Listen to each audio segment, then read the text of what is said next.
Hi, it's DrC. We're here to look at the Atheist Experience from the 1st of August 2021, 25.31.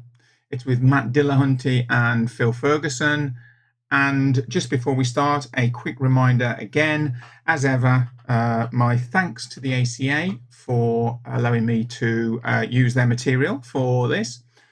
We're here for the science and for aspects of critical thinking where the scientific method hopefully can add a little bit to the discussion. When the callers call in and they say things that are, I think, scientifically of interest, I'll pause and jump in with a comment and do my best to try and explain the point associated with the science from the perspective of my vision as a physicist. And also remember, as ever, if you kind of like what you see here, then consider like, subscribe, click the bell, and maybe even share. So without further ado, let's move into the program. A rather lengthy absence is Phil Ferguson. How you doing, Phil? I'm fantastic, thank you. How you doing? I know you're fantastic. I'm all right, man. How long's it been since we had you on? Gosh, I think pretty close to a year. Yeah, it's like it's become an annual thing. It's like, it's kind of like that, yeah. It's time to have Phil on. So, but I'm not in person this time. Yes, unfortunately, we are. Well, fortunately and unfortunately, there are good things to doing the show remote. I just want to mention real quickly that Austin's seen a spike in cases, and because of that, we've gone past stage 4 back to stage 5. But the governor decided to introduce some legislation of his own that makes it illegal for businesses to have basically any sort of COVID-based restrictions. No mask, no vaccine card, no nothing. So there's going to be court battles while people die. Isn't that fun? That is, man. I know I am finding myself becoming really unstoppable rage inside of me because of the people that are not playing along with the social requirements and norms to keep people alive, and it's pissing me off. It's really kind of getting under my skin. I hear that, but I'm gonna go ahead. We're just gonna jump right into calls. Screw it. You ready? Yep. Sweet. We have Alexander in Chile. Welcome, Alexander. How are you? Hello, I'm pretty good, thank you. It says here that the Kalam argument convinced you, and you found it the most persuasive argument for theism. Is that right? Yes. I think that the most persuasive argument for theism in general is the Kalam cosmological argument. I'm confused. Okay, I'm just going to stop there for a second, just to throw in before this gets going. If you don't know the Kalam cosmological argument, then it's basically 3 points. The first point, everything that begins to exist has a cause. Second point, the universe began to exist. The third point, therefore the universe had a cause. And what you do is you extend that final bit by saying, and the cause was God, or a creator of some kind. That's basically the Kalam cosmological argument. It's come up lots and lots on things like the Atheist Experience. It has its effective roots either in, and it depends how you want to say this, philosophy or science. When we make a statement, everything that begins to exist has a cause, that's kind of based on our observations of stuff around us. So, and that's part of what is inherently the scientific method. So you could argue that it's philosophical, but fundamentally it's based on empirical premises. We don't know that everything that exists has a cause unless we look to see. And that's where the empiricism comes into it. So that's where there's very strong link with science here. And of course, the idea that the universe had a beginning is also in the scientific arena because of the Big Bang, or whatever other method we wish to use to describe the beginnings of a universe. So now this has come up lots and lots and lots of times, the Kalam cosmological argument. And it's rubbish. There you go. It's rubbish. For trying to explain the existence of a God, because basically it doesn't work. And this has been said repeatedly, and there are really, really good websites on the Kalam cosmological argument, and there are really good discussions. So before we move on, I would just like to share with you. So this is the Wikipedia page for the Kalam cosmological argument. I kind of throw it on there just so that you can see it, so that if anybody wants to check it out, they can check it out. I'm now going to sort of dump that. You can hear my dog in the background who's desperate for me. What can I say? She loves me. And I'm also going to show you a YouTube channel that I will put a link to on the comments below. And it's Reasonable Faith Org, and it is a discussion between William Lane Craig and Sean Carroll on God and cosmology. And part of that discussion, if I just get rid of that, part of that discussion is a very nice, around 40-minute section on, again, if I kind of pull this across here, on the Kalam cosmological argument. Now,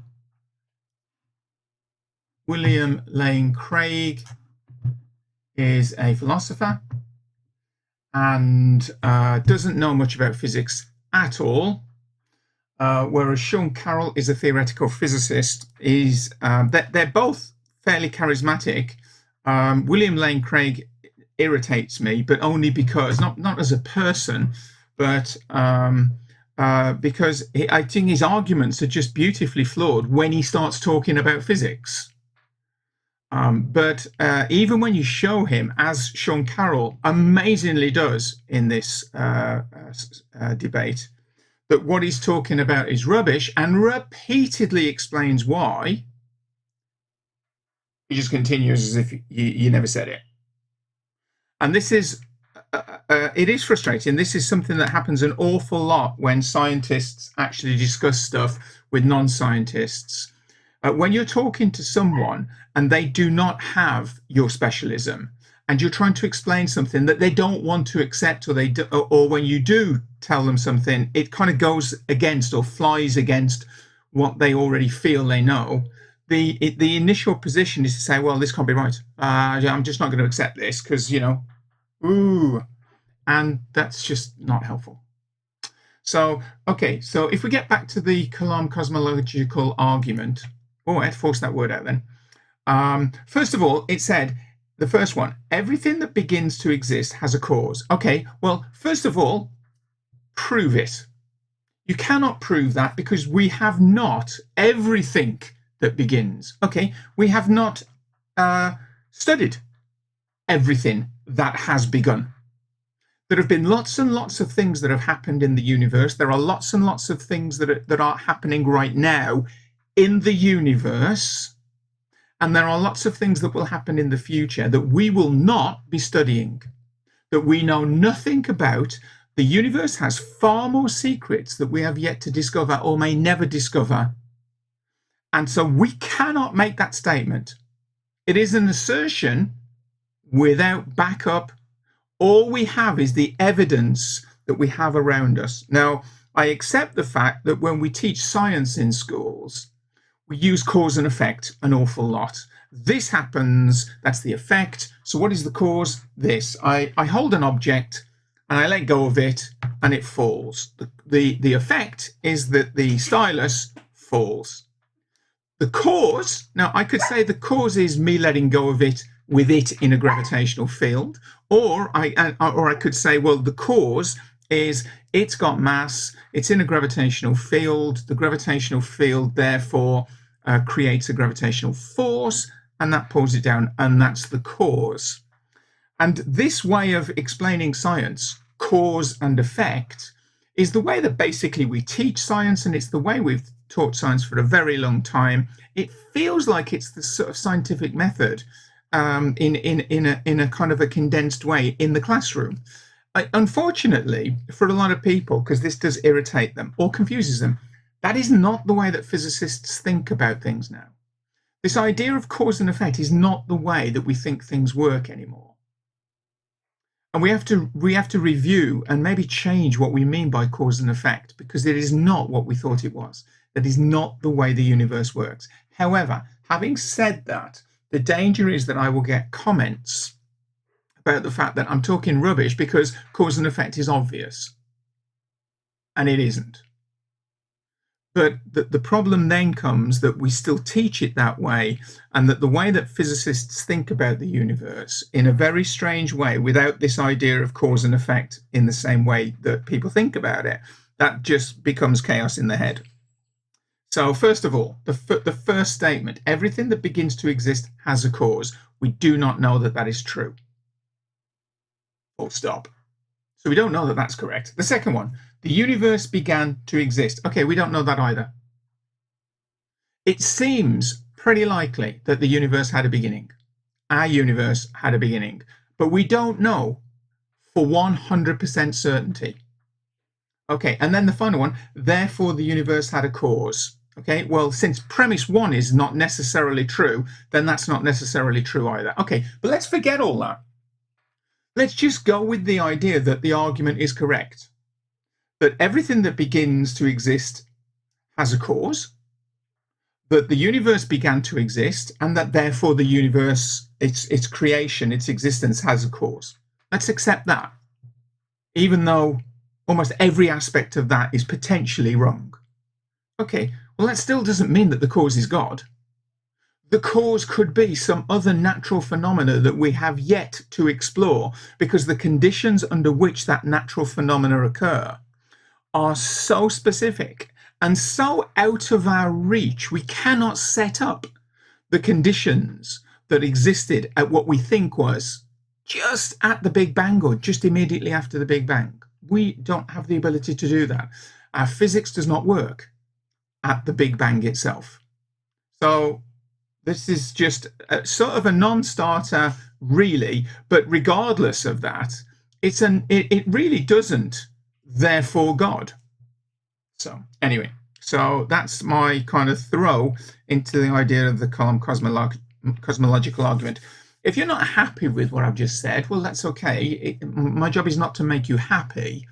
However, before people start, doing horrible things like putting dislikes when all I'm trying to explain is about the science of it, and if I'm saying something that you're not happy with, then please resist the thumb down. I'm trying to help here. Then just go on the web, and in particular go on to YouTube, and just look it up, and try and go for if you want the position from the perspective of philosophy and science. Then pick up those debates that discuss it, and you will hear them all, and you will see the position that most people will take on this. Let's move on.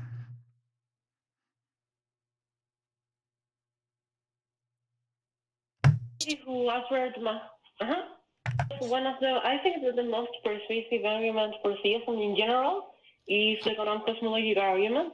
I'm confused. Who answered Well, I'm confused because the Kalam cosmological argument, I'll just go ahead and state it real quick, and you can verify that this is the argument. The Kalam cosmological argument is everything that begins to exist has a cause for its existence. The universe began to exist. The premise is the universe began to exist, and the conclusion is, therefore, the universe had a cause for its existence. Exactly. That's the whole argument. And at no point in there does the word God appear, does the word theism appear. How can this be an argument for theism when theism, neither theism nor God, are included in any of the premises or the conclusion? Yeah, instead of specifically theism with TH, maybe the argument is serviceable for deism with D.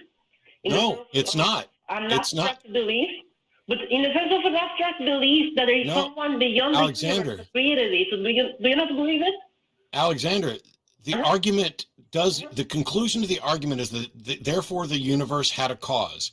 It doesn't tell you anything about what the cause is. It doesn't say the cause has to be a god or a being or anything else. So the Kalam cosmological argument is not an argument for God or theism on its own. You have to add something to it. So if you became convinced of theism, Alexandra, listen. Yeah, I agree with you, but you will agree with me also that even if the argument doesn't specifically or explicitly lead to theism, it's still compatible with theism. Okay, you know what else is compatible with theism? Everything that isn't non-theism. Everything. Everything. Yeah, I Absolutely. know. But what I mean is that there Okay. is a way in which the conclusion of That's twice now that Alexandra, misspelt I assume on the screen, said that yes, I know. So I think we're probably going to end up in a situation where Alexandra is aware of the fact that her arguments do not hold water. However, she believes because she has faith. I suspect that's probably where we're going with this. But I guess we'll see in a few moments, maybe. the Kalam cosmological argument, which of course stems from its premises, enables belief in theism in a very abstract way. No, it doesn't. When I say that it's the most, Alexander. let me finish this real quick. No, I'd rather not, because I don't want to waste people's time. I'm trying to get to a very specific point. If you became convinced of theism because of the Kalam, that's like saying, you might as well say, I became convinced of atheism because of the Kalam. Because when I look at the Kalam cosmological argument, I'm sorry, what? Yeah, no, continue, go on. If I look at the Kalam cosmological argument, it doesn't mention God or theism. All it says is the universe had a cause. And in the way that you've concluded, there must be a God that, or likely could be a God that was the cause. I could conclude that there's a multiverse that serves as the cause, and therefore there's no need for that. So I'm fine with you reaching whatever conclusion you've reached.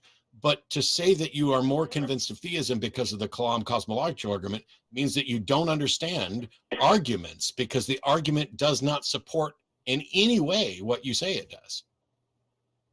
Yeah, maybe I made a mistake. Ooh, okay, the sound's going weird now. When I say that it's the most persuasive, I really mean that it's the most or the least offensive in terms of the least offensive, or at least it's the easiest argument to deal with.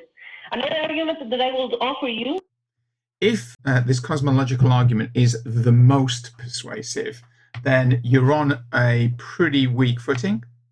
Again, this does not stop you dropping into the concept of faith, but in the arena of trying to find some kind of a proof or a logical proof, it's really quite weak. For theism specifically, or not really for theism, but for supernaturalism, would be to ask you, what do you think? I'm sorry, you broke up. You were going to present an argument for the supernatural, and all I heard was, what do you think? For supernaturalism, yeah. Sorry. What is it? What is your argument for supernaturalism?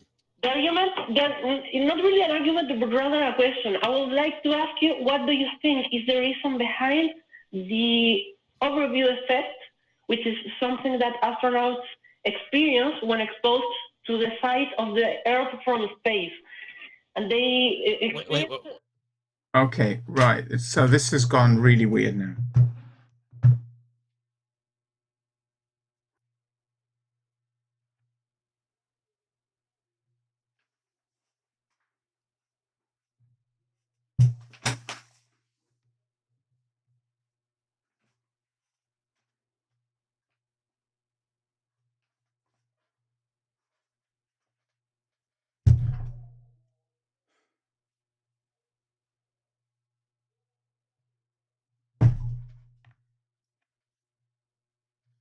Okay. Cody, out. Go on, out.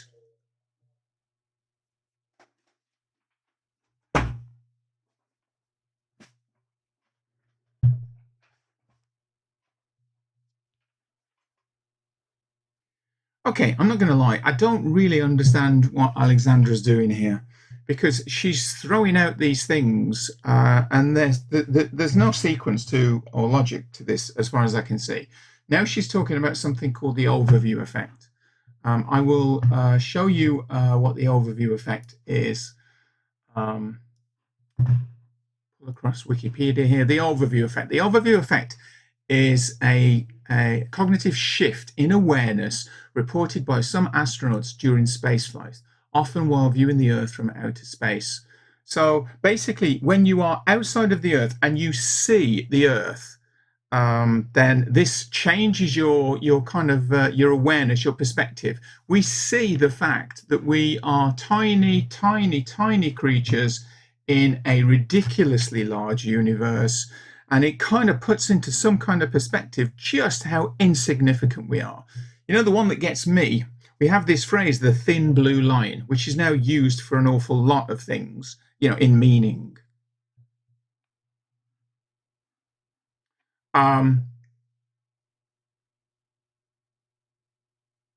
But the thin blue line is a reference to the atmosphere around the Earth. If you look at how thin the atmosphere is around the Earth, it's unbelievably thin.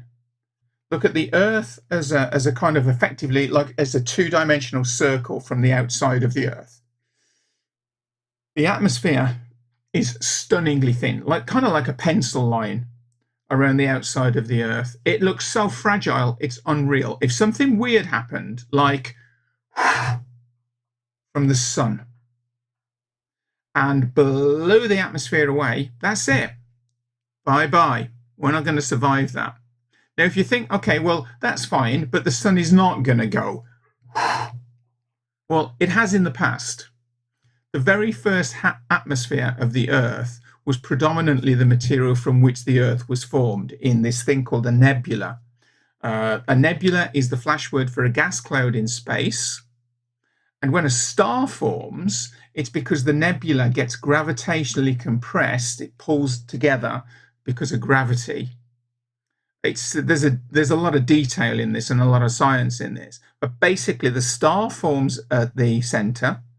And around the star, the gas cloud starts to form the planets that will orbit the star. And the very first atmosphere of the planets is effectively going to be majority what the nebula is made of. So the very first atmosphere of the Earth would have been basically hydrogen and helium gas. And the sun, when it established itself as what we now know is called a main sequence star, that's in its main life, it kind of oscillates as it establishes itself. As the gas cloud contracts and gets smaller and smaller due to gravity, eventually nuclear fusion occurs in the core, and that creates an outward flow of energy, which pumps the star up. Now, when the star gets pumped up, and it's not a star at this stage, it's just like a bunch of largely hydrogen and helium, as nuclear fusion occurs, and that triggers the creation of what we then call a star, the outflow of energy pumps up the size of the star, and fusion turns off, because as it gets bigger, the way that a physicist would describe it, the gravitational potential energy is increasing and the kinetic energy decreases, which means the temperature.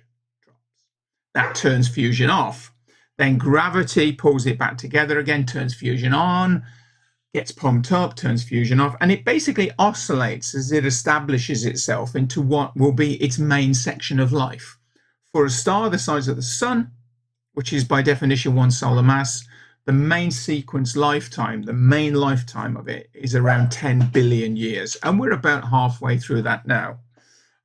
Well, in that process of kind of pulsating as it tries to establish itself, which has a name which we won't bother going into, you get large outflowings of material from the surface of the sun, and that blew away the nebula, and it blew away the atmosphere of the inner planets.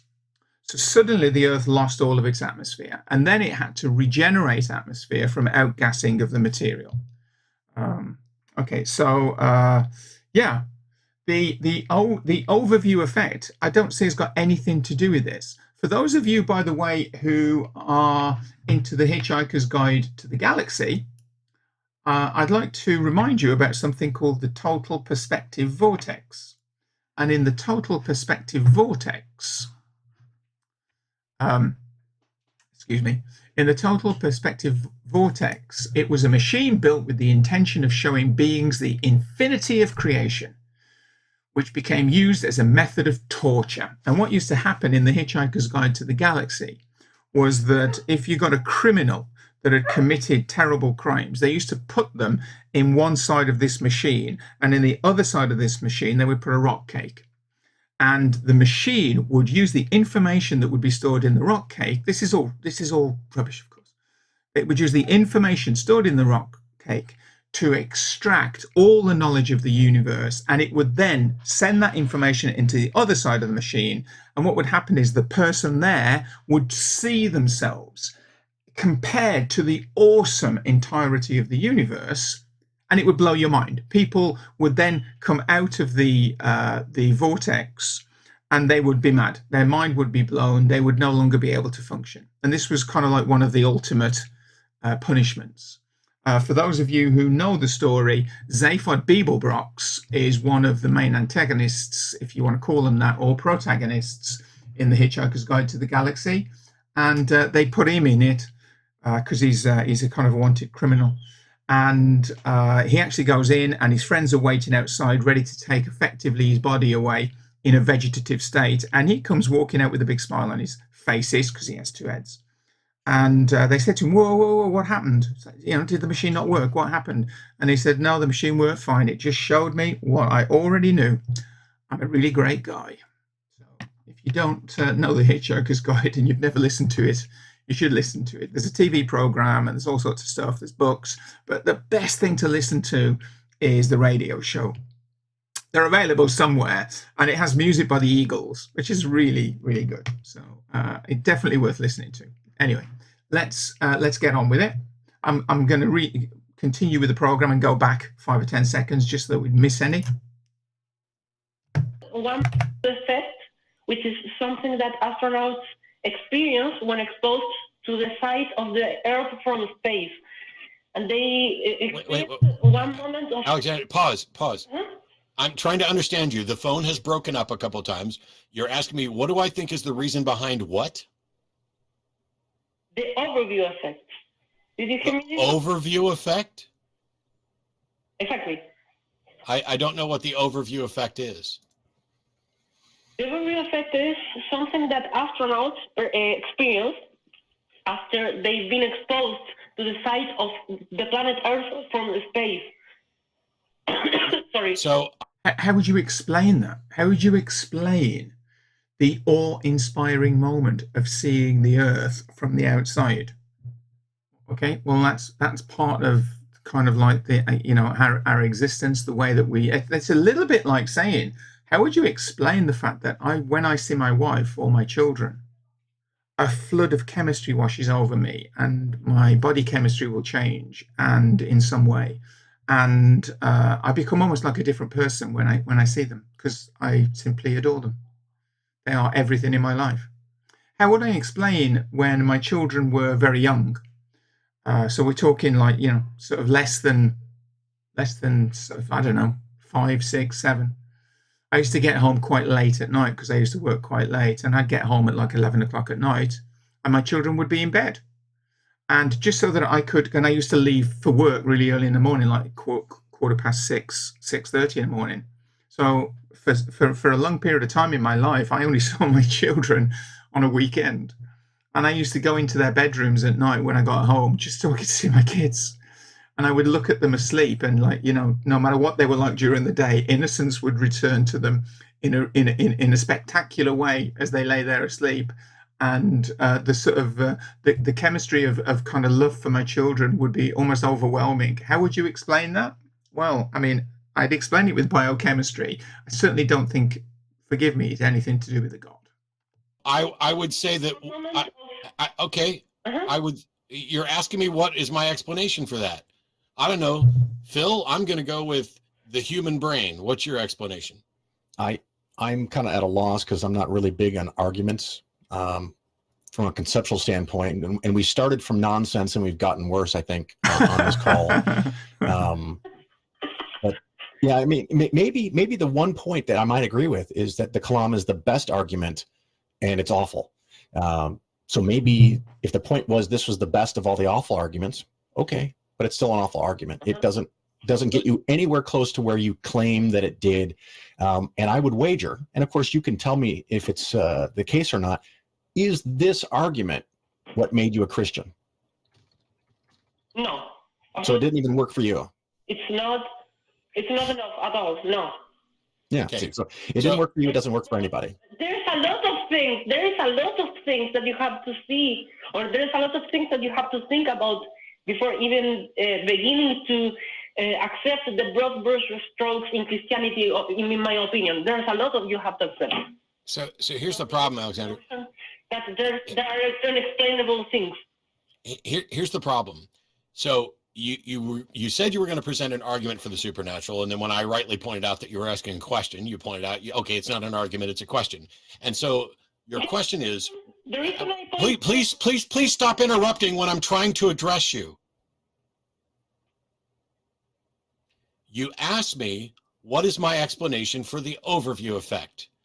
Now, the overview effect for those people is evidently something that some astronauts have experienced when they get out into space and they look down at Earth and they see that it's a ball, and it puts everything in perspective, that we are just one species on a tiny little blue dot in there. There's nothing about the overview effect that in any way suggests anything supernatural. It is entirely about the psychology of human beings recognizing how insignificant they are in the grand scheme of the universe. Nothing about that points to anything supernatural. Nothing about that points to anything related to God. So why did you ask me for my explanation? The reason I ask you about this is because I want to know why you think this happens. Why human beings have such a indescribable moments of beauty and calmness when exposed to the sight of a planet that we're not, that it's an environment in which we didn't evolve. We didn't evolve to see that. So how is it so intuitive? We did evolve to see that. You might say that we would never have imagined that we would see the Earth from outside, but I don't even know whether you'd say that. I don't know whether people, 2,000 years ago would even conceive of the idea that we could actually leave the planet and start to kind of move out of it and see. But there are so many things that we can do that we would never have imagined we could do. We don't have to step outside of the Earth to see amazing things. We could easily say that how could we possibly experience and explain the experience of looking at things as tiny as atoms? Well, actually, we can't see an atom. We can see the effect of an atom. We don't actually see the atom itself. But the beauty of physics at the microscopic level is stunning. There are some bits of physics which are not astronomy. They're not associated with leaving the planet. There are some aspects of physics which to me are goose pimply. And they'll be the same things for other people doing other things. So I don't see this as actually meaning anything, and don't understand where Alexandra is going with this and what the point is. It's almost like a scattergun effect where she's talking about anything and everything, and as Phil says, it started off ridiculous and it's just getting worse. Anyway, let's see what the next random thing is that's said. Question. It's not surprising for people to get an epiphany when the scope of their experience changes. If you have only lived in a small town for your entire life and you've never traveled to a big city, when you go to a big city, you have an overwhelming experience of, wow, here's all this stuff that I didn't even know about. Similarly, the first time you get on a plane and fly and start to see, you can have that sort of thing. All that's happening here is that your mind is beginning to grasp that what it understood before is only a small part of the picture. But nothing about that points to anything supernatural. It's about our limited brains and how they recognize things. I mean, the reason that's I a think nice about explanation. this stuff is because reading about that experience reminds me awfully of the verse in Psalm 8:3 that you probably already know about. I don't know it off the top of my head. No. Do you want me to read it to you? I don't know if that's allowed. No. Sure. No. Psalm 8:3. Yeah, let's go for it. I mean, Psalm 8:3 says, We're going now in when another I direction. consider your heavens, the work of your fingers, the moon of the stars which you have set in place, what is mankind that you are mindful of them? Human beings that you care for them. Yeah. Okay. So what? These people have this moment of awe without having seen the earth, which is replicated in the experience Alexandra. of have gone out from space to see the earth. Alexandra, what difference does the Bible verse make? The Bible verse is reaffirming what I've said. The fact that somebody concludes there's a God just because they've had their eyes opened to something more than their initial limited experience doesn't mean that there is a God. What difference does it make what it says in Psalms other than, hey, here's what humans experience? The fact is, humans have looked at the world and concluded there was a God behind all of it for ages, but that doesn't mean there's a God behind it. But I don't even begin to understand how a naturalistic worldview explains why we would have evolved to see that or to experience that. We didn't evolve with any intent at all. There's no plan behind evolution other than our survival. You're right. And so, please let me finish. Can I finish? My eyes allow my brain to perceive visual information about the universe. That benefits me. When I see Phil and I see him blinking, I know that his machine hasn't locked up and I see him waving. When I see a cat, I know a cat from a bear. That type of information is useful. All that's happening here is that the person from the small town sees a big town, and that gives them information that benefits them. Similarly, the person who ends up in an airplane or in a spacecraft looking down at Earth is seeing and gaining information that they did not have before. All of that is evolutionarily beneficial.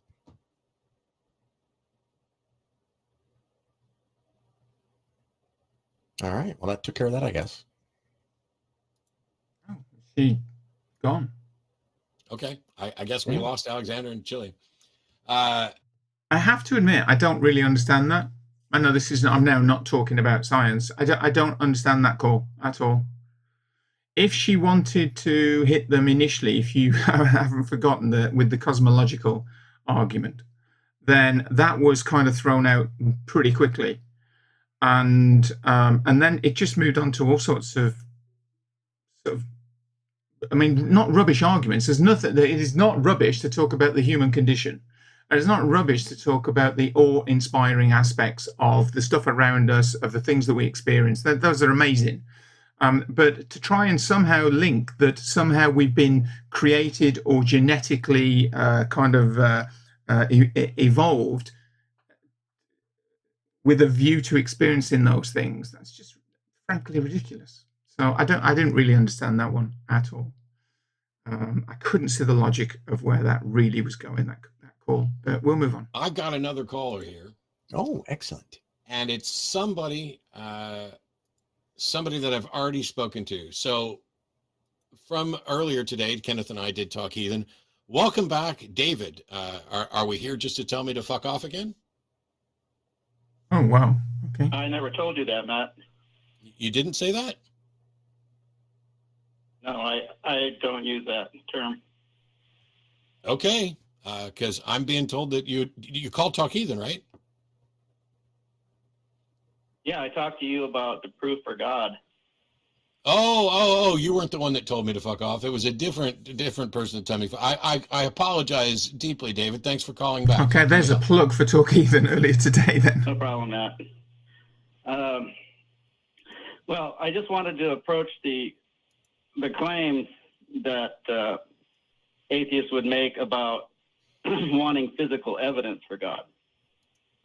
So whoa. Physical evidence. I need to stop you again, David.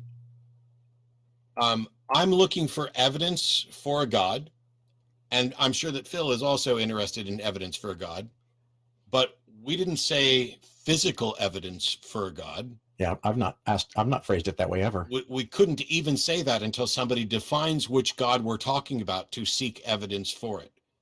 So right off the bat, you're suggesting we're looking for something that isn't necessarily the case. Just stick with evidence. Evidence would be good. Evidence would. Okay, I don't know what other kind or there would be for an atheist other than physical. For an atheist. Well, considering David, for the Whoa, 19th whoa, whoa. time you are talking to an atheist, you could ask what kind of atheist. But why for an atheist? I mean, this is an interesting point here. The level of skepticism that almost everybody in a I don't know whether I really want to say a first world country, because I don't know whether it makes any difference regardless of whatever world country you're in, but the level of skepticism that a person shows in their life towards stuff is normally sort of, reasonable to pretty good.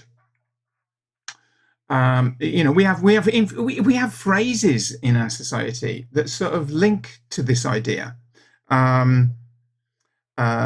There's no such thing as a free lunch. If it looks too good, it's probably not right. There's all sorts of phrases that are similar to that. There are a reference to the fact that be careful when it looks like you're going to get something that's really good for basically nothing, because there's a catch. There's a catch there somewhere. And so this experience that we all have, that we all share, of being skeptical towards stuff around us, because we're trying to protect ourselves from being sort of attacked by people, from people scamming us, if you like. We don't bring that level of skepticism to this question about the concept of a God, and it constantly it concerns me is probably too strong, because I don't want to overplay it, but I find it constantly interesting that people who believe in God do not show that level of skepticism to that particular question. I have no concept or no worry about the issue of faith. If you have faith, then we can have a conversation about why you have that faith.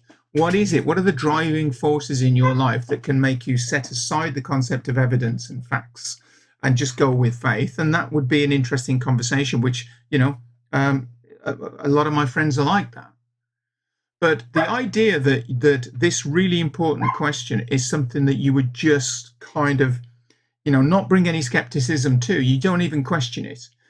You're telling someone something that is frankly crazy. The idea that, there's someone that's watching us, someone that cares an awful lot about what we do in bed, about what kind of cloth we put on our body. And if we do not believe in what they say, they will literally torture us for eternity. That's just like amazing. As Seth said in the previous episode, here's this idea, which I agree with him. If people believe in a God, why do they assume then that the God has to be good? Why isn't it that some of the things that happen in the universe happen because of God? And it's just, let's see what happens. Why don't they think that the God actually that created everything is actually a bit of a maniac? It's often a he. I think if people stopped calling God he, stop making it gendered. Gendered has no real surely meaning for something that could create a universe and be outside of it and not be subject to time in the same way. The concept of gender surely is meaningless to it. So stop calling it. That might have an effect. And the idea that, let's throw a pandemic down. Let's kill a few million of them. Let's see what happens. Why do people never consider that might be what's going on? Which I think is also rubbish. But why is it always this kind of goodness? The only thing I can think of is that, of course, there's organized churches which are beautifully set up to try and make you tithe, to give them money. And there are so many examples of people at the top of churches and faith healers and all these kind of people who make a fortune, and many of them are then shown to be a scam artist. Why do people not think, well, maybe there's some rubbish going on here. Maybe this is not right. The evidence is that no one can prove anything, but it all looks a bit rubbish. And there have been a lot of examples where it's rubbish. Why do people not view it like that? I don't know. I do know that because I'm subject to this myself, like every one of us are, that we are very, very subject to self-delusion. Anyway, let's get back to it and see where this is going. And I will put my sort of incredulity to the side. And where there would be for an atheist other than physical, but well, considering David, for the 19th time you are talking to an atheist, you could ask what kind of atheist instead of just going, I don't know, or assuming it must be physical. This is why I'm desperately trying to find some way to have a good, productive conversation with you, but you always start off with your own assumptions and misunderstandings and then don't actually engage. So how about, if you're going to try to demonstrate the existence of God, tell us what that God is and what evidence you think should be convincing. well, Matt, I wasn't trying to convince you to follow my God. I'm just Okay, then I don't need to talk to you, I guess. Because I didn't say you don't listen, David. You never listen. I didn't say, tell me what would convince me to follow your God. I said, tell us which God you're talking about and what evidence you think we should find convincing. That's what I said. well, Do you have a God, David? The Bible. Do you have a God? Is he forgiving? Do you need to get baptized? What are the rules for your God? My God is Jesus. Okay, Oh. What evidence do you have that Jesus is God?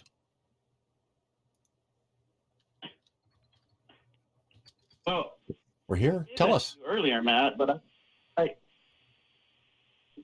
but what I called to talk to you about was the problem with what you're claiming not an for answer. evidence. David. Do not claim that science is what? Here's a big chance. You got thousands, tens of thousands of people listening, and we're sitting here open. You said Jesus is your God. I said, where's the evidence? And you went somewhere else. Why? Why is that? Why is evidence so hard for you? Just give us the evidence. Go. No, I called to talk to you about the problem with what you claim you want for evidence, and you say that science is the best. We told you that's not what we claim. So David, listen to me very carefully. I promise you, I'm trying to be as kind to you as possible. If you called in to talk to us about what we want for evidence, and the first words out of your mouth were wrong and corrected, you said you want to talk to us about physical evidence, and I pointed out that we did not demand that, and that the type of evidence we would need is contingent upon the God claim. How can you still be wanting to talk to us about what's wrong with the evidence we're expecting when you clearly didn't have a clue what evidence we were expecting? I think David doesn't want to get involved in this, because I think what basically Phil and Matt are saying is, what God are you worshipping, and what's the evidence that you have that convinces you? And once he says that, they will then be able to make a judgment and make a comment about whether that evidence is sufficient or not in their view. That's, I think, what's happening here from the perspective of Phil and Matt. But David knows, I suspect, that when he gives the evidence that he has, which is probably the Bible, in other words, a book, that they will say, well, that's not sufficient evidence, and he kind of, so he knows where that conversation is going to go, and that's why he doesn't want to engage with this particular issue in the way that Phil and Matt are. And the bottom line, if you said to me, what kind of evidence would I want to believe that there was a God, in the sense of, let's say, the way that the Christian God is perceived to be, or portrayed to be, then I would say I don't know. I don't know. There's two big issues then. If there is a God and God decided that it was going to make everybody aware, so there could be no doubt, and I don't know how it would do that, but for something that created the universe, it must know how to do that. Okay, and it did it. So we all knew. There would be a second problem then. And the second problem would be, okay, if such a creature existed, why should we worship it? And I think that would be a really big issue as well. But before we got to that issue, there's the issue of whether this creature actually exists. And again, we're looking for the evidence. And David believes, and when you believe something, if it's not pure faith, if you're professing that it's something beyond faith, then there has to be something that's convinced you. And to have faith, of course, there's something that's somehow convinced you of that as well. And normally that's associated with issues like your family, what your family are, how you're brought up, which part of the world you are brought up in, that sort of thing. Anyway, so let's get back to it. I'm sorry to keep jumping in there. God claim, how can you still be wanting to talk to us about what's wrong with the evidence we're expecting when you clearly didn't have a clue what evidence we were expecting? Well, I've given my evidence before and nobody accepted it. So Okay, then I guess we'll just move on to somebody else then, David. We're no longer Shut interested in yourself hearing in the from you foot at there, all. David. Why couldn't he just give us evidence? I don't understand. It was a different show, different listeners, different audience. If it's good evidence, just give it. How hard is that? Yeah, I add David to the will not take calls on Atheist Experience when Matt's on list, because I tried to on repeatedly, and David doesn't listen. I want to talk to you about you demanding physical evidence. I didn't do that. Yeah. Well, I don't know what other kind of evidence atheists would want. Well, maybe you should fucking ask us since we're here. Yeah. And Matt, since you kind of got let down and a little sad, fuck off. Yeah. How's Thank that? you. You're I welcome. appreciate it. Somebody needs to tell me to fuck off on a regular basis, and Phil's going to take that one up today. Yeah. We have, not even a slight exaggeration, the best crew you could possibly imagine. These people here who are, oh, look, some of them are waving. Why are you guys waving? Aren't you working? How can you be waving? You're supposed to be doing stuff. You should be clicking things and doing other stuff. But Sherry is. But they're the ones that make the show possible so that Phil and I can just sit here and talk. Yeah, it's amazing. We just sit down, they check our audio, and we talk. They're doing all the work. So thank you. Thank you very much for all the work that you're doing. And the show couldn't happen without all these people doing this work, I'd say. Very impressive. I'm honored to be a small part of it. I have a really strange situation. There are literally two callers who are asking pretty much the same question. Should we do like an elimination round like in soccer where they argue with each other, then the winner comes on our show? Well, I do have the ability, or used to have the ability, to put two calls on at once, but I don't want to do that because that seems like it's excessive. That's dicey. But I want to take the first call in the hopes that maybe the second call will be answered. So Levi in Florida wants to know if a fine-tuned universe provides evidence for some sort of design. So welcome, Levi. How are you? Please, hey, no. I'm doing okay. Before I start, I just want to say thanks for what you do. I appreciate that you encourage people to think about why they believe what they believe, and that obviously doesn't happen enough these days. So, but just thank you for all you do. Thank you. Anyways, at least at the start, this isn't coming necessarily from a Christian perspective. Sure. This is more of a basic question. I'm assuming you've heard of a fine-tuned universe or that sort of argument. Yes. Many times. Okay. Indeed. Then with that, what is your response to a fine-tuned universe argument? Do you see it as evidence for design in the universe, whether it be... No. This is a little bit of a myth, this fine-tuning. First of all, the idea that the universe is fine-tuned for life. It is really difficult to say that that's true, because we're in a situation where the universe has life. We don't study other universes where the values of the constants that allow our system, our universe, to evolve. We can't study that in another universe where they're different, where those values are different. Now, also, I don't really hear many people say the values of the fundamental constants that determine the way that our universe works.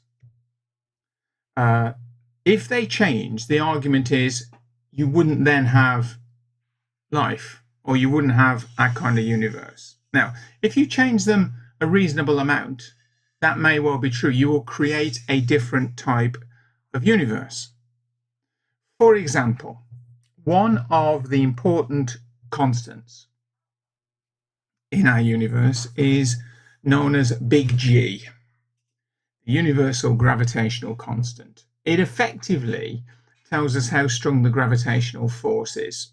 Now, if you make big G bigger, a larger value, because big G is actually a very small number. For those that are interested, it's 6.6 times 10 to the minus 11. And it has a bunch of very strange units, Newton meter squared per kilogram squared. If you made that bigger, you would make gravitational forces bigger. What would happen then in the universe is that the gravitational force that pulls together the gas clouds in space so that you get stars forming, that would happen faster. It means that stars would be hotter at their cores. And it means that they would burn their fuel faster, which means that stars would basically live and die at a much faster rate. Now, in order to generate our kind of universe, you need to have a lot of time. And because we need a system,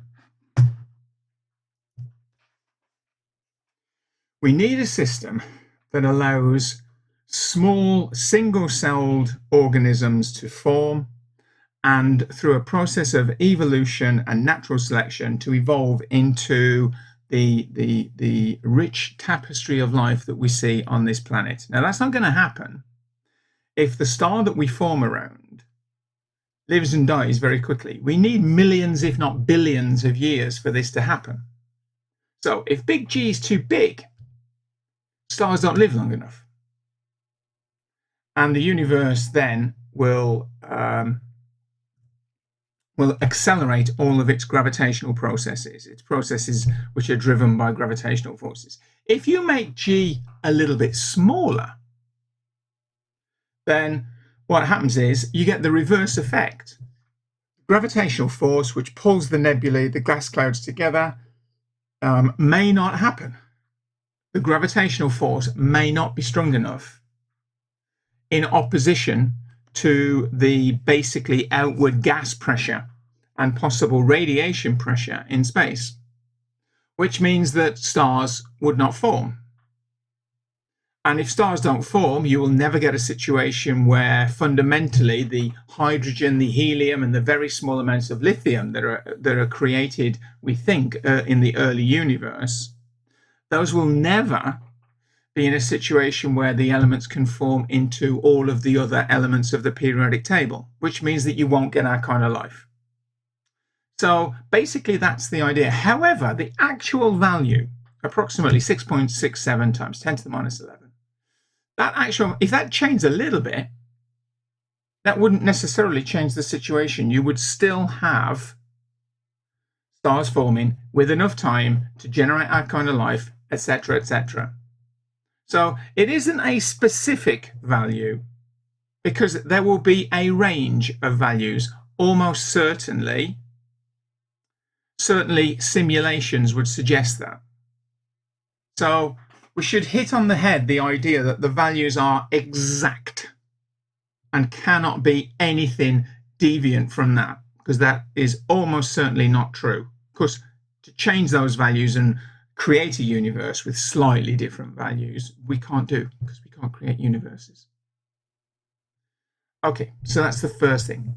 Now, the second thing is that the universe is not fine-tuned for life.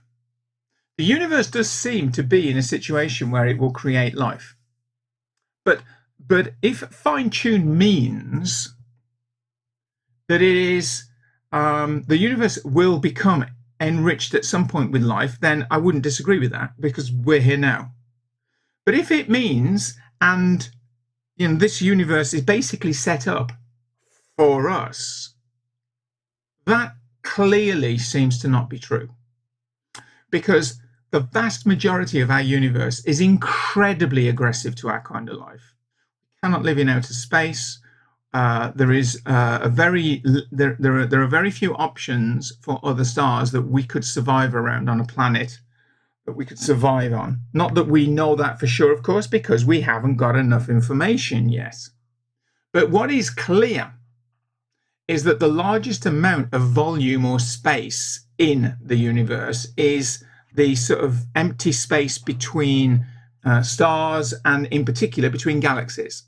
And that's huge, so huge that it is beyond the capability of us to really grasp just how big the universe is and how much space is filled with not life. So this is frankly a stupid idea.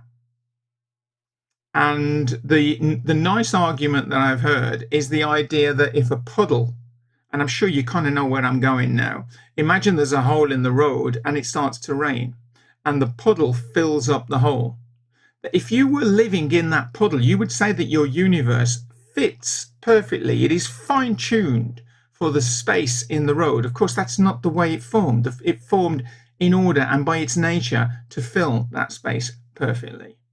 The argument, which is, I don't know whether I really enjoy that particular argument or not, but this fine-tuning argument is bogus, I would argue. Get on with it and carry on, see where this goes. Maybe there's a multiverse before us, or do you see, I mean, I don't think a God, obviously, but do you see that as being evidence that there is something before the Big Bang? Let's talking about it, really. No, first of all, I don't see any reason to think that the universe is fine-tuned. I think that's a mistake. That is one of those things about looking at around the world and saying, wow, I really, really fit the world. It must have been specifically created with me in mind, when the truth is all of the evidence that we have points to the notion that human beings evolved to fit the universe that we have. And so when we talk about fine-tuning, that's a bit like I realize water in the whole distinction argument between fine-tuning and the anthropic principle, and I don't want to conflate them. Just a simple response about, oh, it seems fine-tuned for me. My question is, my first question when somebody brings up fine-tuning is, what is it that the universe is fine-tuned for? I mean, I'll go back to the quote from Stephen Hawking that says the universe is, if it's fine-tuned for anything, it's for the creation of black holes. But what is it that the universe is fine-tuned for? And how do we know that it could have been any other way? I actually have another quote from Stephen Hawking, funny enough. Cool. It goes on to say, the laws of science as we know them at present contain many fundamental numbers, like the size of electric charge of the electron and the ratio of the masses of the proton and the electron. He goes on to say, things like this, the remarkable fact is that the values of these numbers are at very, very finely adjusted numbers to make possible the development of life. And, for example... No, that's not true. And I just don't think that Stephen Hawking's, I think that must be some kind of a misquote or a misunderstanding of what he was saying, because it's just not true. First of all, very finely tuned, we need to know what that means. That's completely undescriptive. No idea what that means. To what level of precision, if it was a physicist talking to a physicist. And I think that the idea that it's finely tuned for life cannot be said, because we do not know enough about the universe, as I've said earlier, to be able to tweak the values and see what would happen. And we do not know how prevalent life would be then. And this sort of talk. And the other thing I would say is that Stephen Hawking was a physicist. This appeal to his authority, he's not someone who is an expert on God, for example, or on religion. He was an expert on his area of physics. So wasting time talking about what Stephen Hawking thinks about this is not particularly useful or helpful.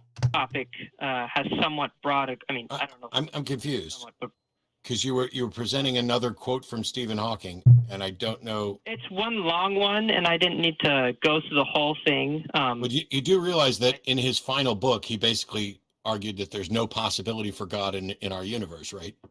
But let's just set all that aside, because that would be a fallacious appeal to authority, because Stephen Hawking isn't necessarily authority on God. And so it gets back to the issue of, what do we mean when we say the universe is fine-tuned? What's it fine-tuned for? How can you tell? And what were the other options? Because if I tune a guitar, I can show you other options, and I can tune it in many different ways. But if I have a stick, I can't tune a stick. It just is what it is. And so when we look at the universe and we say, oh, it appears to be fine-tuned, how is that not just us arrogantly assuming that we were an intended creation, rather than just recognizing what appears to be what the facts point to, which is the universe is what it is and may not have been possible to be any other way? Right. Some examples of numbers that need to be pretty specific is. I kind of feel like. Okay, I don't think that Levi is listening. I think Levi has a script, and every time as he reads through his script, Matt, maybe or Phil, stop him to reference what he's saying, to try and explain some aspect of what he's saying. He shuts up, he listens, or at least he leaves a gap, and then he carries on. And I just think that if you've kind of looked at this video and you extracted all the bits where Matt or Phil are talking and just put Levi's bits together into one continuous, then it would, apart from the fact that, well, anyway, so I said, apart from little snippets like that to link them together, he's basically not listening. It's just one continuous reading of a script. Like you didn't listen to any. Yeah, you didn't pick up on that at all. You just wanted to keep right on going with your numbers from Stephen Hawking. So please continue. Or No. Continue. You have a sermon. Let's get to it so we can dispense with it. okay.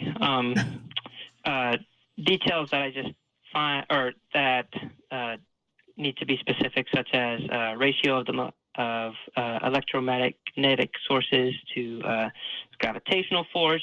For example, if the universe were spreading at any faster or any slower of a rate with gravity, it would have been a lot shorter of a lifespan. It would have collapsed very quickly, and all these things. No, very quickly. Again, a term that doesn't mean anything, and this is just nonsensical, because this is just like peeing in the wind. You don't know where it's going to go.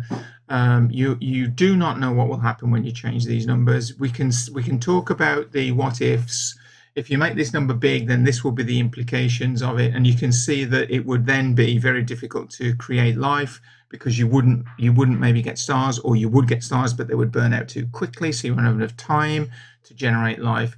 It's interesting that this flies completely against the religious argument, which is, of course, that for creationism, which this argument now is completely useless for creationism, because in creationism it makes no difference. It doesn't matter how quickly stars are either kind of like are born and live and die, because we were created in a garden. So there's just a ridiculous argument, which is just pointless to keep going on about. Levi needs to do some more reading, I think, and needs to try and change some of the books that he's reading. Too much about this fine-tune business. That's ridiculous. Things I don't need to go on, Yeah, you don't. I guess You Don't. absolutely don't, because Definitely none of not. it makes any difference, and none of it addresses the question I asked. It's just what you needed to finish so that you didn't lose track of your script. Because no matter Yeah, I think how that's true. you can say all day, well, if this was a little bit different and this was a little bit different, the universe wouldn't exist. So what? It's not different, and there's no demonstration that it could be different. And until there's a demonstration that it could be different, you cannot even suggest that any tuning, let alone fine tuning, has been done. That's my point. I don't think you'll Do understand you that. see there being any reason that it wouldn't be any other way? I mean, I guess that's a funny question. There you go.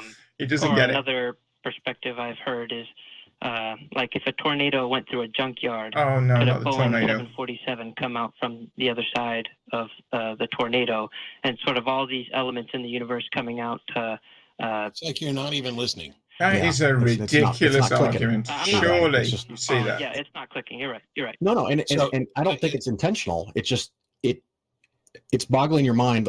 As an example, if I take a regular die, 6-sided dice, I roll one of them, and it comes up a 1, and I look at that, and I say, "Wow, that's evidence that it's finely tuned." It could have been a 2, it could have been a 6, but it's a 1, and I now know that it's a 1. And we live in a universe where things worked out in such a way that we live and that we're sentient and we can actually question about the universe. If things had come out a different way, we wouldn't be here. That doesn't mean that it's finely tuned. It just means that it worked out in such a way that you and I are here. That's it. But the other aspect of this is, in Phil's example, we know there are other options on that die. Yes. With the universe, we don't know that there could have been any other options. What evidence do you have, Levi, that the universe could have possibly been any constant, any of those numbers, all of those things that you find really extraordinary? What evidence do you have that they could have been any other way? So I guess with that question as a follow-up, do you find that the universe He's is just not having- listening. I asked you a question. I am not, Right. if you're not going to listen and think and respond, why the fuck should I? Right. And can you repeat the question again?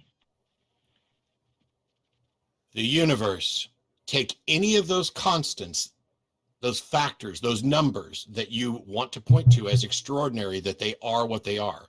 Do you have any evidence that any of them could have been different? The answer is no. No. So, Right. great. Thank you. I love you. You're now my favorite caller of all day, just for saying that. Here's the thing. And I agree with you. If we don't have evidence that it could have been any other way, then clearly it is impossible for us to ever reach a conclusion that it was in fact fine-tuned. Because if something can't be shown to be one of many possible things, then there can't have been any tuning. Mhm. So if we don't have evidence that it could have been different, we don't have evidence that it could have been fine-tuned. I'm not saying Sure it that wasn't. Levi will get I want to that. be very clear here, Levi. Mhm. I'm not saying the universe isn't fine-tuned. I'm not saying it wasn't fine-tuned. It's the people who are claiming that it was don't have evidence to support that. And you and I don't have any evidence that could the gravitational constant have been any different? I don't know. I don't have any evidence that it could have been. But in any case, even if it could have been, let's assume for a second that you did have evidence that it could have been a different way. So here's scenario 1. It couldn't have been any other way. Then there's no fine tuning. Scenario 2, it could have been a different way, but it came up this way. How do we demonstrate that it came up this way as a result of tuning or intent rather than chance? Well, what a lot of people are trying to do is say, oh, it's incredibly unlikely. Let me run the numbers. The problem with that is that no matter how unlikely it is, it definitely happened. Yes. Now, did it happen because a god cheated and made it that way, or did it happen coincidentally? Well, if there's infinitely many possible universes and things like that, then it's infinitely many is a mistake because it's not a quantity. But there's nothing about this that suggests that there is a fine tuner as an agent, because you'd have to rule out chance. But before you can even rule out chance, you have to show that it could have been anyway. We have exactly one universe. We don't have any other universes to compare it to. We don't have any way of looking prior to the universe. We don't have any way of looking outside the universe. We don't even know if prior to the universe or outside of the universe are concepts that make any sense. Did you follow all of that? I did. So my answer to your question, do I think that a fine-tuned universe provides evidence for some form of design? Yes. If you could demonstrate that a universe is in fact finely tuned, you would be demonstrating an agency tuning and defining and designing it. But we don't have a universe that is demonstrably fine-tuned. And even amongst possible different universes, the fact that this one arose doesn't mean that tuning was involved. Tuning is something you have to demonstrate, that this was an intended plan and not accidental and not necessary, like it had to happen this way. Does that make sense? Yeah. Do you think that, or do you think that this is the only way the universe could have came out? I guess this is more. I have no idea. Yeah, I got no idea. Another I crazy don't know question. how anybody could know that. Right. And It's frustrating for me because here's something to think about, Levi, and that's this. If there were a God and that God wanted us to know that it existed, it could very clearly demonstrate that to all of us. And if a God fine-tuned a universe, it could inform us of this so that we could know whether or not the universe was fine-tuned. But that hasn't happened, which means either that God doesn't exist or that God doesn't want us to have the answers to those questions. Either way, all of those people claiming that the universe is fine-tuned and this is proof of God are clearly wrong.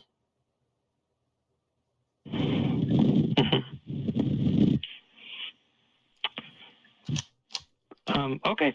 I guess that makes sense. Thank Awesome. you. Thanks, Levi. About that for a while. So. Yeah, think about it. Give us a call back when you come up with anything else. Thanks, man. I like how he turned that around and started listening. I really impressed. I'm not kidding. When I say I love Levi and that's my favorite call of the day, it is. Yeah. People who watch the shows regularly know that my biggest point of frustration is if I ask a question and they don't answer it, because that's what happens when you're waiting for your turn to talk and you're on a particular script. And I understand.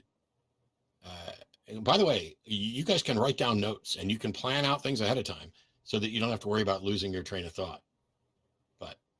And you can call another time unless you get blocked. But someone like Levi, who's willing, it took a little bit, but he got to the point where he could pause, not look at his script if he has one, listen to what's being said.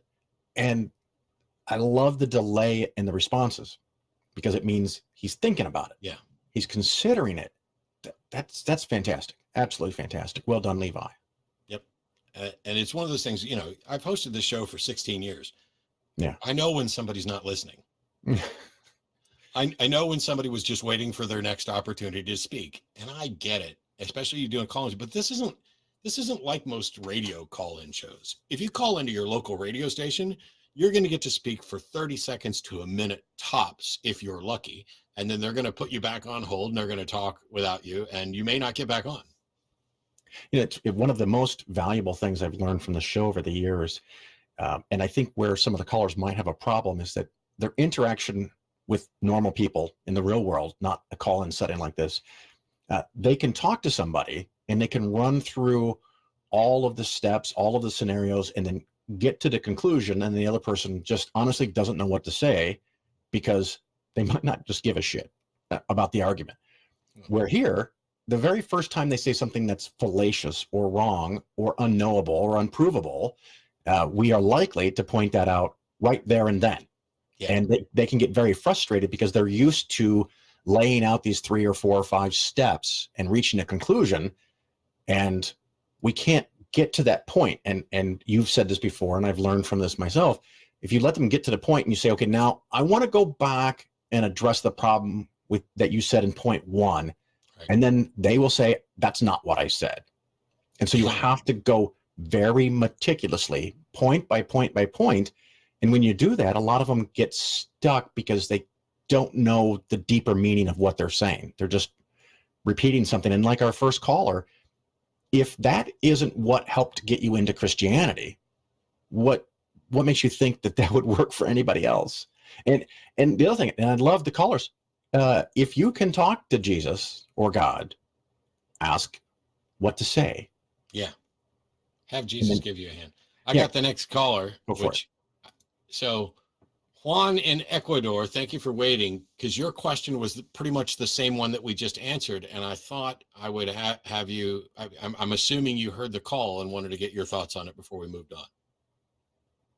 Yeah, but it's a little bit different. So my call was more about, I recall you saying that if a supernatural occurrence were to manifest in reality in some detectable way, that we still wouldn't know the cause of it without actually investigating it. And I would like to know what the justification for that is. Okay, that's a really strange thing to say. I'm just going to replay that so we can take that nice and slow. Without that, if a supernatural occurrence were to manifest in reality in some detectable way. Right, okay, in some detectable way. Okay, I'm not quite sure what that means. Does that mean a supernatural event was observed by a human being? Is that what one means by that? Or does he mean in some detectable way to the scrutiny of the scientific method? Those two things are grossly different. That we still wouldn't know the cause of it without actually investigating it. And okay, so we still wouldn't know the cause about it. Okay, so I want to make a comment about the concept of the supernatural. It came up last week, and it actually, in the comments from my post last week, generated quite a long discussion about what we mean by the word supernatural. So, and I think that my position on this frustrated the person who was kind of chatting with me. At one point, they said, "You're just looking at this too much from the science point of view." Well, I'm a physicist, so I would do. Also, the definition of supernatural, which was agreed in the chat that went on. I'm going to read it here. This is taken from one of the Oxford supported dictionaries. Supernatural. It is attributed to some force beyond scientific understanding or the laws of nature. Now, in most sentences, you can try to decide what you think those words mean. So I'm going to give you what I think supernatural is referring to, and it kind of makes the concept of the supernatural interesting. For me, there are either natural events or there are supernatural events. Now, what do I mean by that, by an event? An event is, one second, I'm just going to shut the door. Dog has left me.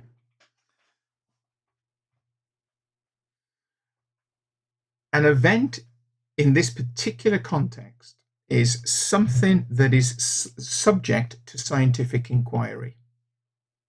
So something that happens, it is reproducible, we can observe it with our instruments, and we can make repeat measurements.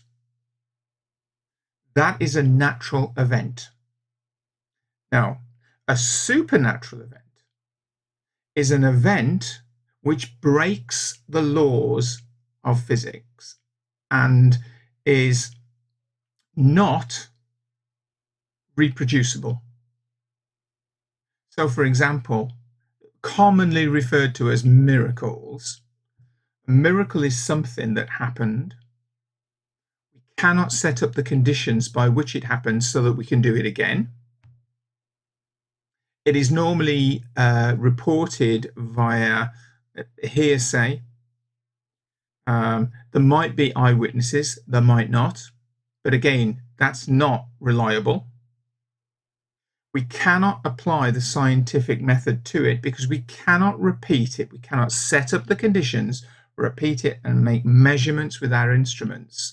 And the importance about making measurements with instruments is that they do not show bias. If the instrument is working correctly and has been designed correctly, has been engineered correctly, it should be giving us unbiased information. How we interpret that information is different. Now, here's the thing that seemed to cause a problem last week in the discussion of the supernatural. If you see a natural phenomena and we cannot explain it, but we can repeat measurements and we get the same results, or basically results that indicate the same process is going on, but we cannot explain. That is a natural event. It is not a supernatural event. One of the discussion points was a supernatural event is something which is a natural event in the sense of being measured and reproduced, but we cannot explain it. That is not a supernatural event. A good example, which is a very physicsy example, forgive me, is that in 1887, Hertz, whose name is kind of used as the unit for frequency in physics, Hertz shone ultraviolet light onto a plate of zinc and saw sparks, sort of electrons come off. This has become known as the photoelectric effect. We did not understand it. At that time in our history, the idea of light and an understanding of light was that light was a wave. We didn't know what kind of wave, but it was a wave. When we first started investigating light, this came from Newton's time in the 1600s. By the 1800s, we had a theory of light, which was the electromagnetic theory due to Maxwell. And the electromagnetic theory was an amazing achievement. Maxwell was a genius, and his understanding of light was incredible. And it was so successful that we really, really thought that we understood what light was. And then the photoelectric effect was produced. It was repeated around the world. The results were shown to be the same. This is a natural event, but we had no idea what caused it. No one referred to it as supernatural because we hadn't got an explanation. It was a natural event, an event that was subject to the scientific method, and we could investigate it within the scientific method. Okay, well, it took us until 1905 for Einstein to explain it. And his explanation led to atomic and nuclear physics and all of the amazing things, good and bad, that atomic and nuclear physics have given us. Supernatural events are one-offs, unique events that break the laws of physics. Okay, so, and because they are not reproducible, they are beyond scientific understanding, because if we can't measure them and reproduce them, then we have no way of trying to understand them, or they break the laws of nature. Okay, so let's move on. And after my long preamble about supernatural, way that we still wouldn't know the cause of it without actually investigating it. And I would like to know what the justification for that is. Okay. So I did a video, basically, I've done a couple of videos on my Atheist Debates program, specifically about supernatural causation. My position is, Okay. I don't currently know how anybody could demonstrate supernatural causation, because in order to determine what the cause of a particular effect is, you need a bunch of candidate causes. So like, there's a window broken. What are the causes? Well, it could be kids playing baseball, or me with a stick, which is how I accidentally broke a window. You list all those things. But when you list the candidate explanations, you only get to list things that we already know and understand are likely probable causes. When I list the causes of a broken window, I don't get to list a ghost did it. It just doesn't make any sense. Oh, I see. Now, if we lived in a world where we had already demonstrated that ghosts in fact do exist and can impact the physical world, then I would have to include a ghost did it in my list of candidate explanations. So if somebody comes along and says, hey, I made a prediction and it came true, I don't know what the explanation for it is, but if they're going to claim that the explanation is supernatural, they have adopted a burden of proof, and they have to show, one, how they determined that this particular proposed cause should be included in the candidate cause. And then after that, they have to show the evidence that strongly links their candidate cause to the effect. Does that clear it up? Yeah, that sounds pretty clear. And just my last go-to would be, what about unidentified phenomena that has in fact been detected, but still remains unexplained? Are you saying that we should just leave it as unexplained and move on from that, or should we keep investigating it until we find an answer? But the problem with that is that even if we can't investigate it, how do we just keep on asserting that we have no good explanation for it and just Yes. mystery? I understand the whole idea of, oh, really?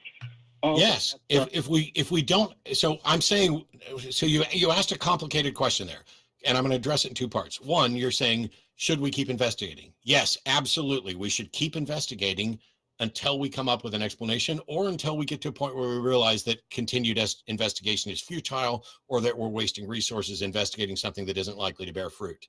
But if we don't have an explanation, then the one and only correct answer is we don't have an explanation. You don't just get to make something up. You don't just get to assume that it's, oh, well, we can't explain it, so it must be supernatural, because that's how we got to the notion that Zeus hurls lightning bolts and things like that. People didn't have an explanation, so they went leaping towards other ones. As unfortunate as it is, right now, we don't have an explanation for many, many things. We've done a great job explaining a great many things, and we don't understand them fully. But if there's something that is unexplained, something happened, and we don't know what the explanation for is, what other choice do we have? Let me ask you this, Juan. If something happened and we don't have an explanation and we don't have a way to investigate further, what would you propose we do?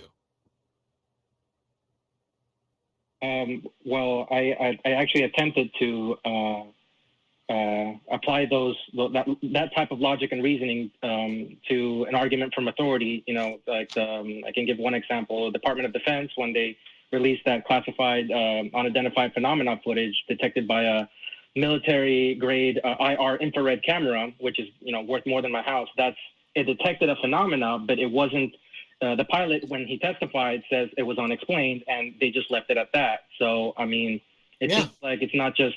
So what? Yeah. So why aren't you answering? So first of all, how much, whether it's worth more than your house or not, isn't relevant. But I asked the question: what do you propose we do if there's something that isn't explained that we can't investigate further? Geez, I guess that's a tough one. Didn't think of it that way. Yeah, I guess the only intellectually honest answer would be I don't know. Well, there isn't much you can do if you can't. If you're not reproduce it, there's nothing you can do. Thank you, Juan. That's and by the way, saying I don't know doesn't mean you're saying, oh, this is.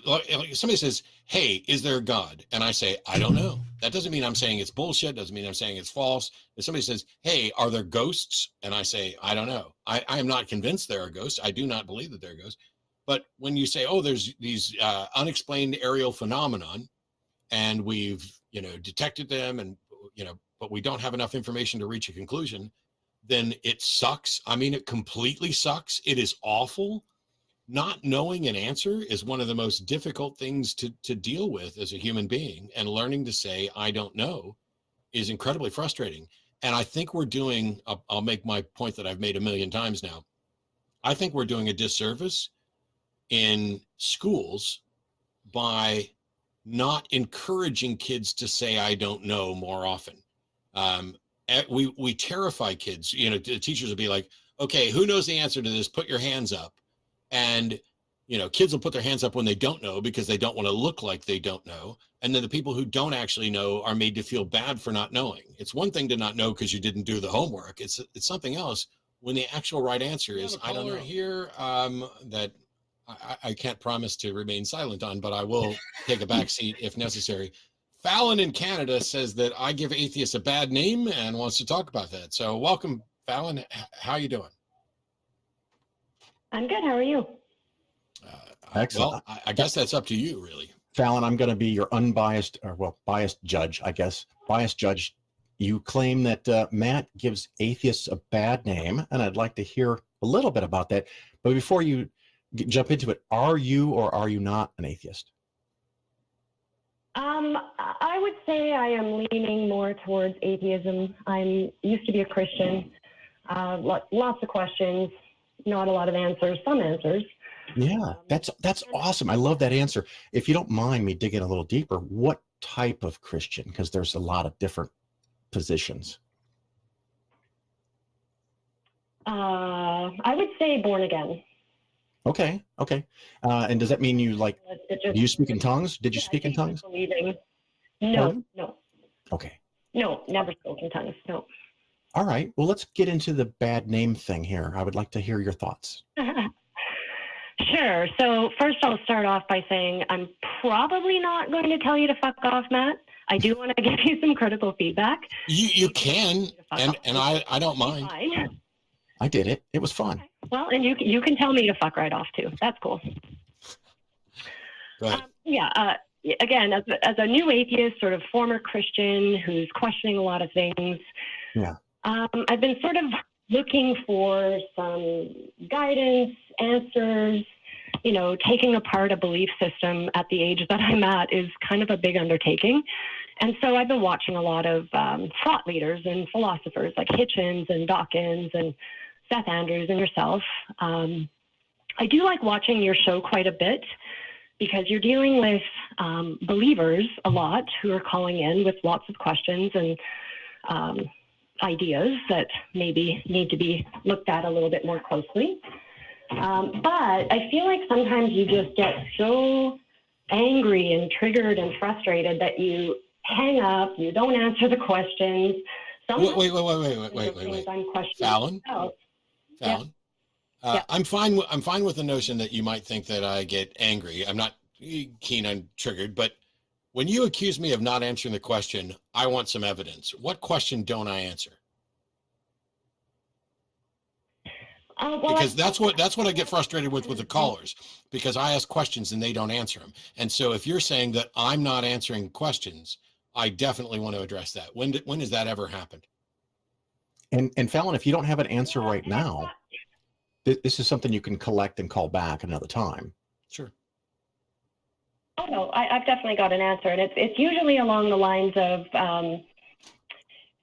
Matt. You'll either make a statement or ask a question, and the caller is just so married to their reason for calling in that they just keep going back to it. And I can understand that would be super, super frustrating. You're trying to take apart where their beliefs are coming from, asking questions to lead them to that, and there's almost a fear on the caller's side where they don't want to answer. But how is that Matt not answering a question? The question, because then I think that the answer Fallon? will lead them to a place Fallon? they want to go. Yep.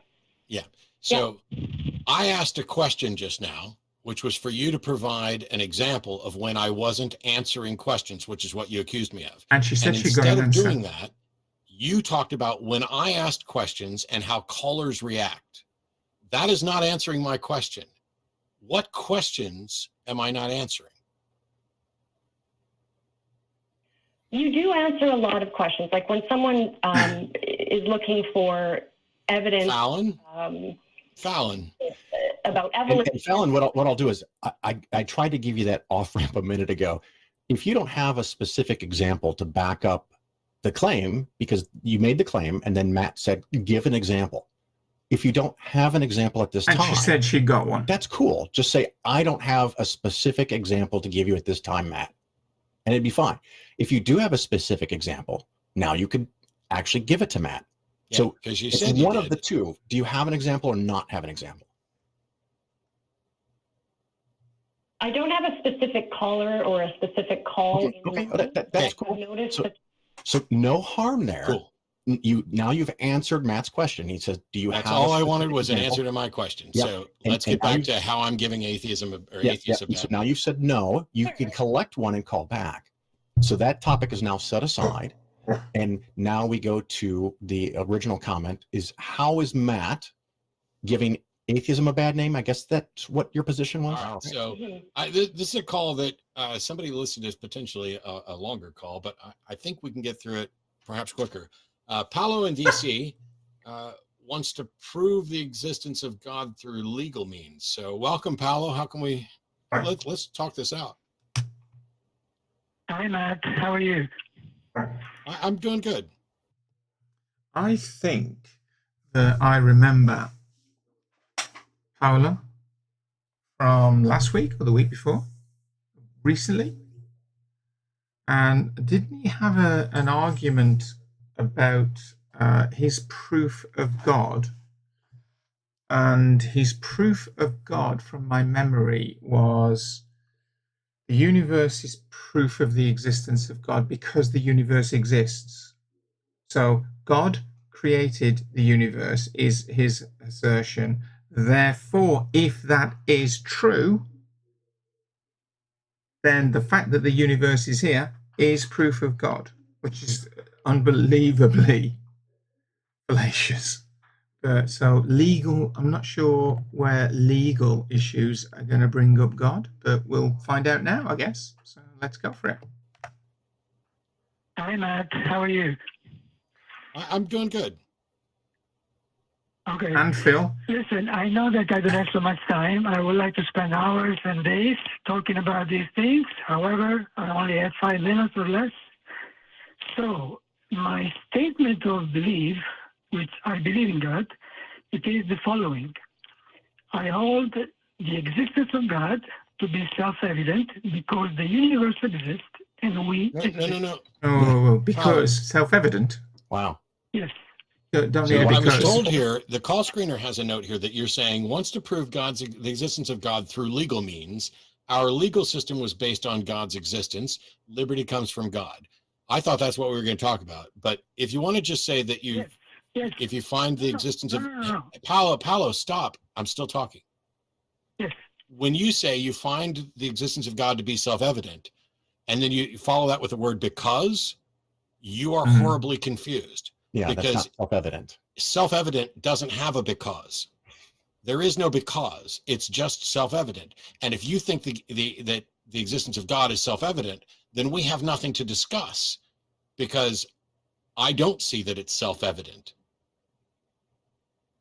Okay. Can I follow up with something? Sure. Okay. So as you can tell, my statement was kind of inspired by the Declaration of Independence. Because I couldn't tell that at all. Yeah, but Paolo, the Declaration of Independence doesn't prove that God exists. It proves that people believed God exists, right? Okay.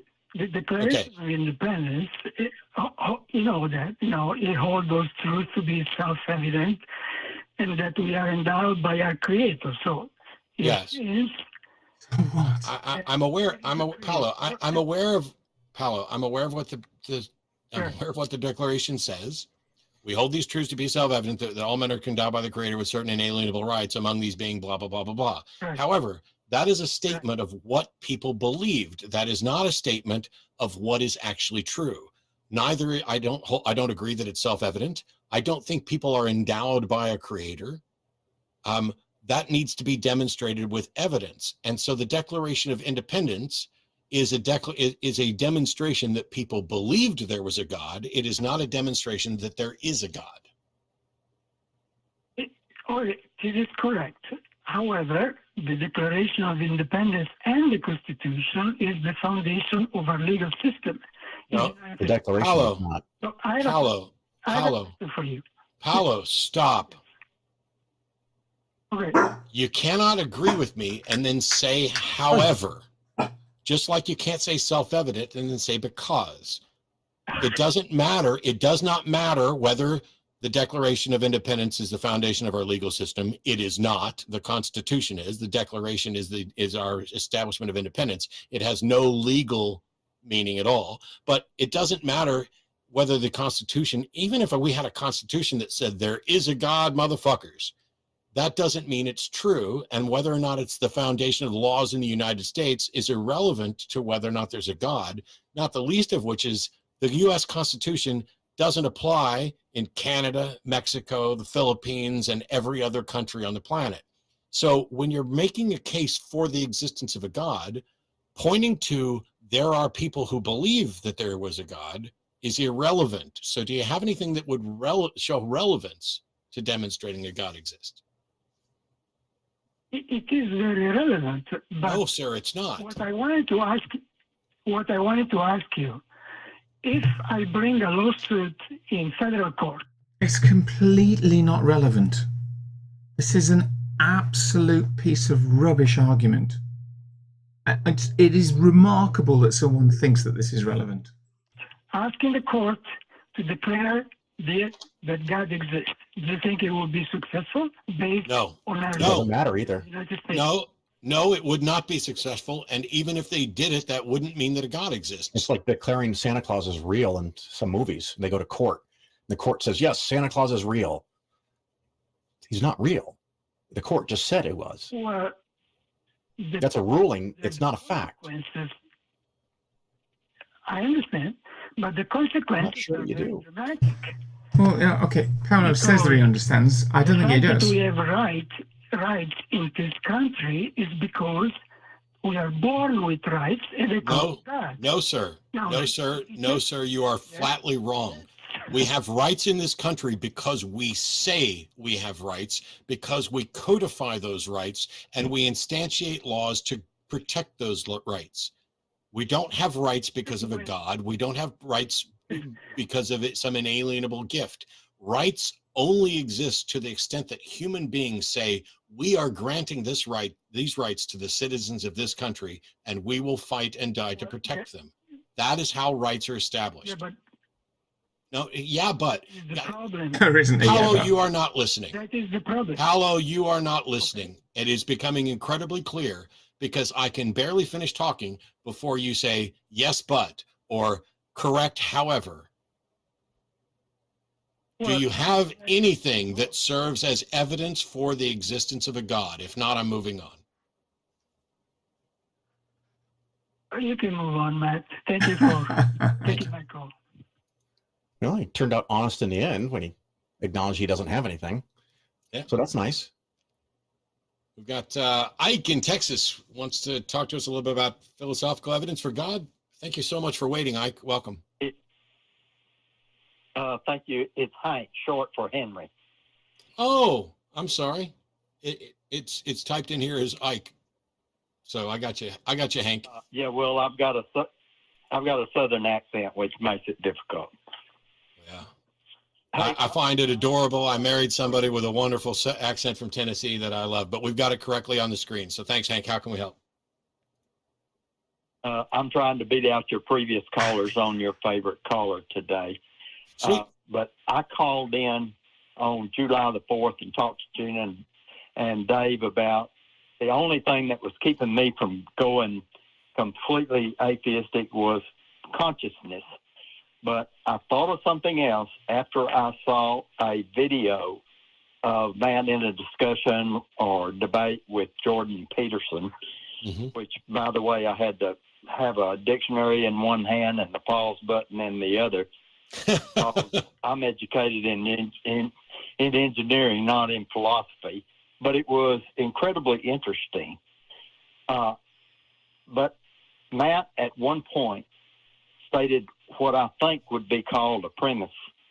So although I've learned a lot listening to Matt about art, the way arguments are presented, I'm not sure that it was a premise.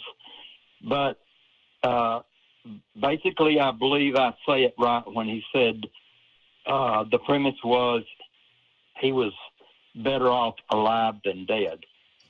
Does that sound correct? Yeah, I think that I suspect that this may have been talking about the foundations of morality from a humanistic standpoint, that you can begin from a few basic premises that, generally speaking, being healthy is better than being ill, being alive is better than being dead, that kind of thing. Was that what we were talking about? Yes, it was. Okay. Yeah, it is This a premise. It is a possible premise that I use as a foundation for morality. It is not in any way absolute. There are circumstances, and I don't know if I acknowledged this during that talk, but I know I've mentioned it in other talks. So let me hit it real quick, and then I'll let you continue. When I say, generally speaking, life is preferable to death, I think that there are, in fact, occasions where death is preferable to life. I'm an advocate for, and will staunchly defend, the right for people to die with dignity and to choose the time of their death. So people who are suffering from terminal illnesses that don't have any possibility of recovering, and their life is just getting worse and worse and worse, I think those people should be allowed to die. I think society should be supportive of that we should be doing it in a medically and ethically responsible way, but that there are, in fact, occasions where not existing would be preferable to a continued existence. And I think it's obvious. If you're out in the middle of the woods and during wartime, and you have no hope of getting to a hospital, and your guts are spilling out all over the ground, and you know that you're going to die in the next 10 minutes from bleeding out, and you're in terrible pain, if you put the gun to your head and take your own life, I think that is something that should be not only accepted, but I think anybody could reasonably understand it. And then now the issue just becomes finding the place where we draw those lines. Hopefully that cleared that up a bit, Hank. You explain that, and it sounds reasonable to me, but I'm not talking about those special cases that you're talking about.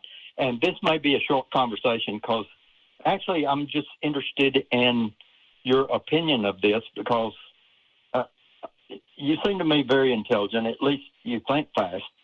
But what I'm talking about is, when you said that, my first thought was not for people who believe there's a benevolent God. That wouldn't be the case. And what I was really wanted to ask you about was, what about the death, your death, or the death of anyone that would result in the saving of numerous other lives? How does that play into your philosophy, since it would seem like evolution would go against the evolutionary theory? Okay. So I'll hit this real quick, and then I'm actually going to turn it over to Phil in a second, because I want to hear what Phil has to say, because I've talked about this a lot. For me, so evolution doesn't have a goal. Evolution doesn't have a goal or purpose. There's nothing else. We can kind of metaphorically say it cares about the survival, but not of individuals. It cares about the survival of the species. So the question is, what reason could someone have to die for others? Well, I think that some of the prime examples are when like a parent who's willing to die for their child. And it's because they know that their lineage is going to keep going on, and they value their lineage more than their life specifically. These are priorities that individuals can make and adjust on their own. I can think of, for purely selfish reasons, like let's say I'm the biggest selfish asshole on the planet. Why on earth would I ever do anything nice for other people? Well, clearly I might do it so that I get laudits. People are appraising me. Maybe I benefit from the praise. Why would I die? Maybe because I want a statue built of me that lives forever, that lives longer than I could. Those are possible explanations. But another possible explanation is that there's a humility in recognizing that all of us are mortal, and that all of us have something to contribute. And maybe I've reached a point where I don't have as much to contribute as the person whose life I'm saving. And so it's not just completely altruistic, but I'm able to do something that might benefit all of us, or could be delusion. But I still advocate for people being able to do that. Phil, self-sacrifice and altruism? I know it's an easy topic you can kill in 10 seconds. Yeah, exactly. Hank, it's wonderful to talk to you. Great questions. I think you've shown really good evidence of thinking about this, which to me is the important part. And we can have a nice discussion. But I definitely think if you want to get into an evolutionary standard, if all humans were just willy-nilly able to give up their lives at the drop of a hat, then there wouldn't be humans left to reproduce. So any species that is open to self-extinction, at least before they have kids, would just stop. So there generally has to be some desire to continue living. And I like the way Matt phrased it, where generally, the vast majority of time, living is better than UK not. has been on hold for over an hour and had a question that I hope we can answer fairly quickly. So welcome, Paul. Thank you so much for your patience. You get to be the last caller of the day. Okay, great. Hi, how are you? I'm doing well. Fantastic. So shall I get straight to my question? Please do, because we're already past time, so I want to try and knock this out. Sure, yeah, no worries. I called to get your opinions on what they call belief in belief. I want to know whether you think we should care about it and why or why not. Yeah, so belief in belief are people who, like, it's not like I'm absolutely convinced there's a God. It's just that I think there's value in acting as if I believe. Dan Dennett raised this in Breaking the Spell. Yeah. A few other people have talked about it. I think, of course, we should care about it because I think many of the people who believe in belief don't recognize that that's what they're doing. They think they sincerely believe. This is not like we sit around going, well, I'm going to convince myself that I'm going to pretend to believe because of the positive benefits from it. And what a lot of believing in belief stems from is fear that the world will collapse into chaos and immorality if people stop believing in God. And humanists are evidence that this is just not the case. So I think we should care about it in the sense that it is another aspect of human thought, which is probably erroneous and yet completely typical. We are, tying it into the last call, us being ostracized for not being a part of a group is death. Mm-hmm. Because, this goes back to our evolutionary heritage. If you were cast out of the village, that was probably death. And so if you're cast out of your group, your lizard brain says, hey, this is pretty much the equivalent of death. And I think religions prey on that, because if you can't convince, even go to Pascal's wager, where Pascal says, he agrees with me, or I guess since he was here first, I'll agree with Pascal, that you cannot choose what you believe. But Pascal then says you should act as if you believe in order to deceive yourself into actually believing. And that sort of prescience about how humanity actually goes about this is an important lesson to learn. I hope that addresses your question, Paul, but we are way out of time. And I really appreciate you waiting all that time to ask that. Okay, no problem. Thanks for taking my call. Cheers. That is the end of the show. I have one or two last announcements today. Okay, I'm going to pause there so that basically we can draw a close to it. Thank you if you've watched this. Again, if for some reason you've thought, well, that was quite nice, then go for the like, subscribe, click the bell business, or share, whatever you wish to do. It's fine. As ever, please look after yourself, stay safe, don't take stupid risks, get vaccinated when you can, look after each other, look after your parents, and try and find some opportunity as many times as you can to try and make a positive influence on someone else's life. And if you can do that, then you're doing a good thing. Take care until next time.